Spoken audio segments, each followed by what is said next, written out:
Measures for improvement of women status. Okay, even after huge level improvement in the women's status in India, they are still exploited and abused in many ways like rape, sex, discrimination etcetera. ఎన్ని రకాలైనటువంటి విధాలుగా వారి యొక్క జీవితాన్ని మారుద్దాము, అభివృద్ధి చేద్దామని మనం ముందుకు తీసుకెళ్తున్నా సరే, స్త్రీల యొక్క జీవితాలు అనేకమైన సమస్యలు వారు ఇంకా ఎదుర్కొంటూనే ఉన్నారు.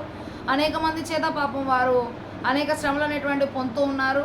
మరి మానభంగం చేయడం, ఓకే, సో తర్వాత వారి యొక్క లింగ భేదాలను బట్టి వారిని తేడాగా చూడడం, ఇవన్నీ కూడా regarding women safety and reduce crime against women. Okay, so వారి జాగ్రత్త అనేటువంటిది చూసుకోవాలి.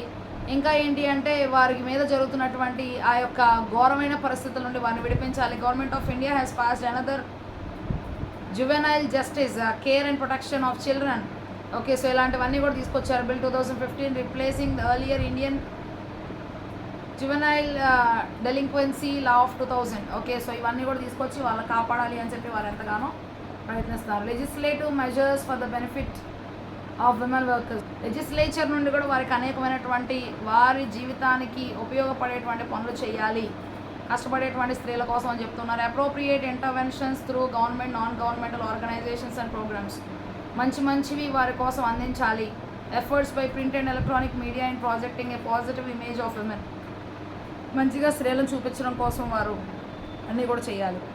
International efforts and influence to address issues pertaining to women's rights. ఇంకా ఏంటి అంటే ఇంటర్నేషనల్ ఎఫర్ట్స్, అంతర్జాతీయపరమైన ప్రయత్నాలు, ప్రభావం చూపించడం, స్త్రీలని జాగ్రత్తగా చూసుకోవడం, వారి హక్కులు వారికి జాగ్రత్తగా ఇవ్వడం.